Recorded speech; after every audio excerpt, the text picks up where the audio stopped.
Some disturbing, and we warn you of that police video. A woman suspected of drunk driving ends up on the floor of a police station. How did she get there? The incident was caught on tape, but David Murray's back here now because it seems that a key portion of the tape is missing. David? Yeah, it's a classic case of he said, she said, Diane. But as you mentioned, it all comes down to what's on the tape, or more importantly, what's not there. And we want to warn you this morning that the video is really quite tough to watch.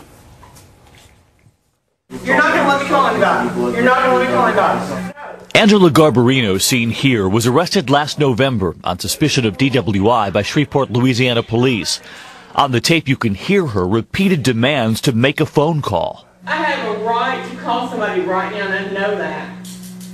Is this on the record? Yes, ma'am. It's good. Wiley Willis, the arresting officer, has been trying to read her rights, but he runs out of patience, and things turn ugly. What happens after that is a mystery. You understand, ma'am? Yeah, I understand. Because as you can see, the officer turns off the camera. When the recording resumes, Garbarino is lying in a pool of her own blood. Another officer takes a look before she's taken away on a stretcher. Garbarino suffered 2 black eyes and cuts to her face, along with 2 broken teeth and bruises. She says the officer beat her up. Willis was fired, but a statement from his attorney says he turned off the tape, quote, in accordance with normal practice, and added the suspect tried to leave the room. In the process of stopping her, she fell and injured herself. Experts who reviewed the footage say at the very least the officer should have called for female backup. I think you have a situation here where the arrested person is refusing to cooperate and the police officer apparently overreacting.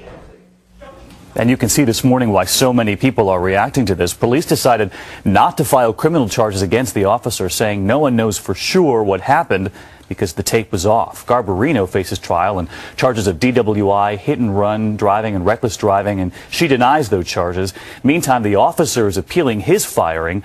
A Shreveport police spokesman says there's no specific law, but typically suspects in Shreveport get processed, booked, and then they get to make a phone call. But when he says he turned off the tape in accordance with common practice or with practice, what does that mean? Yeah, that's what I was wondering. And apparently, according to police policy in that jurisdiction, if they do not agree to take a sobriety test and get booked, then they're allowed to turn off the tape, which makes you wonder, is it time to revisit the policy?